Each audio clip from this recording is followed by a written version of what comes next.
7:37, Nashville's Morning News on Super Talk 99.7 WTN. Dan Mandis here, along with Johnny B, Ken Weaver as well. Big announcement over the weekend. Big victory for Tennessee's Attorney General Jonathan Skrmetti. Over the weekend, it was announced that Tennessee's laws protecting kids from transgender surgeries and procedures can indeed continue. An update on that big legal fight from the Attorney General right now, and appreciate you joining us, sir. And let's talk about this. Of course, it was a week and a half ago that a judge stopped the implementation of this law protecting kids from these transgender surgeries and procedures. So it took a week and a half before it was once again put in motion. So let's talk a little bit about what happened. Sure, and thanks for having me, Dan. So we moved pretty fast on this. I know a week and a half seems like a long time, but in lawyer terms, that is lightning speed. The district court did what every federal court that's looked at this before has done, and said you can't enforce that law. It's unconstitutional. You know, we had looked hard at this, and we thought we had some pretty good arguments, so we took it up to the Sixth Circuit, and they're the first federal court to say that a state is allowed to restrict the irreversible treatments of minors. So puberty blockers, hormones, and surgery for kids are all illegal in Tennessee now. And this is all tentative. I mean, all they did was lift the injunction. Yep. And so there's more litigation on the injunction, and then there's the case itself to get through. But this is the first time in the country that a federal court has ever given a state or recognized that a state has that authority. So this is, I mean, it's a big deal for Tennessee, but it is a big deal for conservatives and attorneys general across the country who are conservatives and maybe grappling with the same issue in their states. Yeah, I mean, this is something that's come along so fast. You look at the numbers, and a few years ago, you're talking about a quarter of the number of kids getting these treatments. In Europe, they've seen the same trends, and they've been concerned. You see these countries like the United Kingdom and Sweden, where they've enacted basically a hard ban. There's a minor research exception for experimentation, but otherwise they've said, whoa, the benefits do not outweigh the risks. The evidence isn't there. We have to pump the brakes on this. And in the U.S., the attitude's been full speed ahead, and the court recognized that legislatures have the authority to come in and make sure that kids are being taken care of appropriately.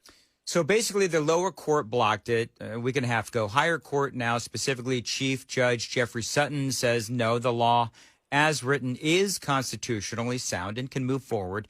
Where does this go next? And what are the chances? We had State Senator Jack Johnson on earlier, and he said this could go all the way to the Supreme Court.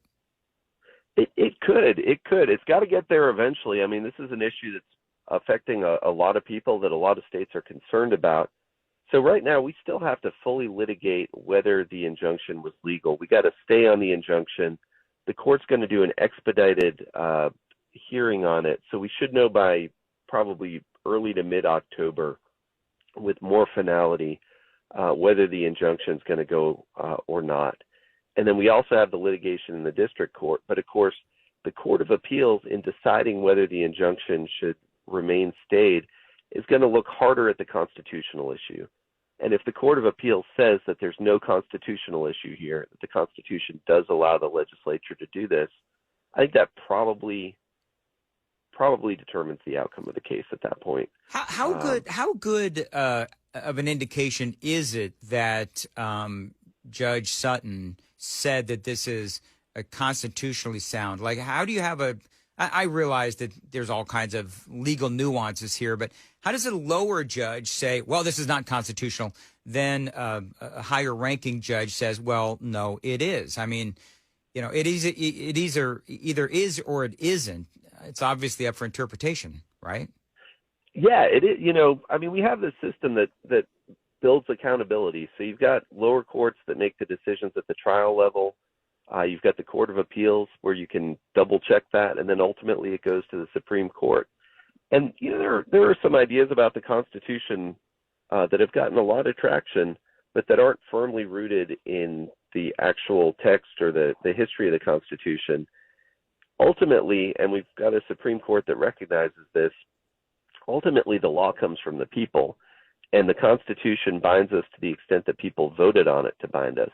And outside the context of that, the state legislatures have the authority by virtue of being the elected representatives of the people to pass laws. And so, there's been a trend of judges reading the Constitution very broadly in transgender-related cases.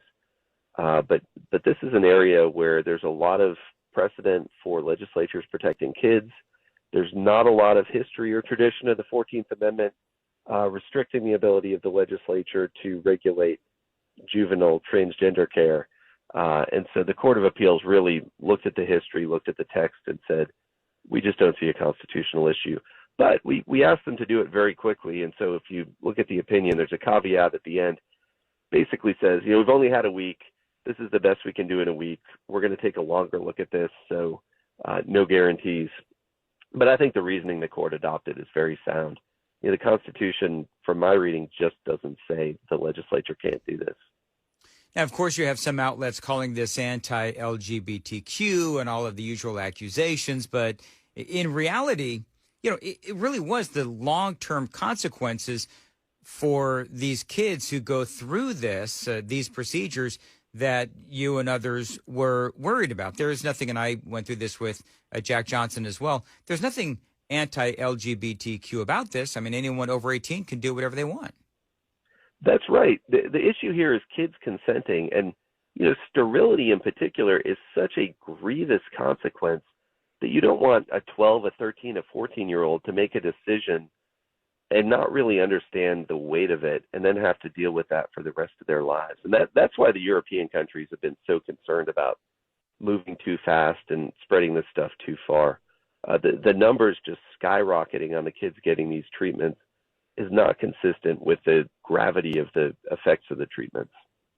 A lot of folks know, of course, about the story of Erin Brockovich and Attorney General Jonathan Skrmetti joining us. You're engaged, your office is engaged in, I would say, maybe you'll correct me, but you're engaged in a similar type of battle right now from your vantage point from the AG's office, where there's chemical companies like 3M and DuPont, and they've been manufacturing what are known as forever chemicals, knowing full well that they are dangerous. And now these chemicals have seeped into our surface and our ground and our drinking water in some areas in Tennessee.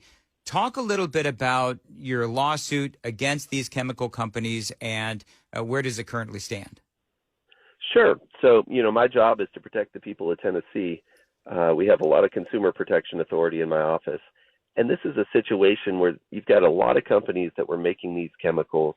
They're important chemicals. They're used in aviation firefighting.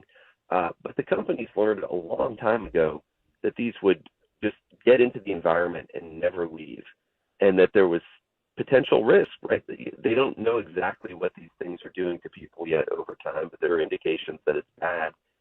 And the problem is these chemicals get into the water, they get into the fish, they get into the environment, and then they get into us, and they stay in us forever. So kids right now that are going to Tennessee state parks, playing in the streams, playing in the water, folks who are eating wildlife caught in Tennessee or anywhere else in the country are getting these chemicals into their bodies, and they are building up there. And there has to be some accountability for that. This really impacts firefighters. I mean, I've been reading up on this, of course, and they've got thousands of lawsuits regarding this particular chemical. And this really does impact firefighters because one of these chemicals, I guess, is utilized in the making of some of their materials that they use in their training. I think you just mentioned that. And so ultimately, if somebody wanted more information on this, because I know that there's people listening, I'm well versed on things like Superfund sites and that kind of a thing. How would people get more information on whether or not they were perhaps impacted by some of these chemicals?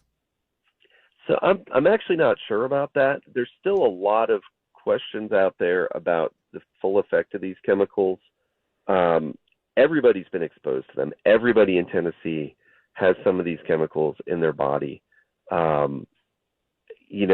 will work to make sure we've got appropriate informational resources up on our website. But I think right now we just have some pretty basic information about the lawsuit. All right, very good. Attorney General Jonathan Skrmetti joining us. Thank you very much for being here on Nashville's Morning News on Super Talk 99.7 WTN. And that lawsuit against the chemical companies, fascinating to me, just because I've known people in the past who they've come down with cancer and they just absolutely know that it was because of, either the chemicals that they were exposed to as kids and, Superfund sites or something that when you're going to buy a house, you need to make sure that there is not a Superfund site around your house. And if you don't know what a Superfund site is, basically it's where they dump a lot of these various chemicals. And as they call them, these are forever chemicals. Those chemicals simply never go away. And so I applaud the Attorney General for going after various chemical companies, including 3M and DuPont. It is 7:50 on Nashville's Morning News on Super Talk 99.7.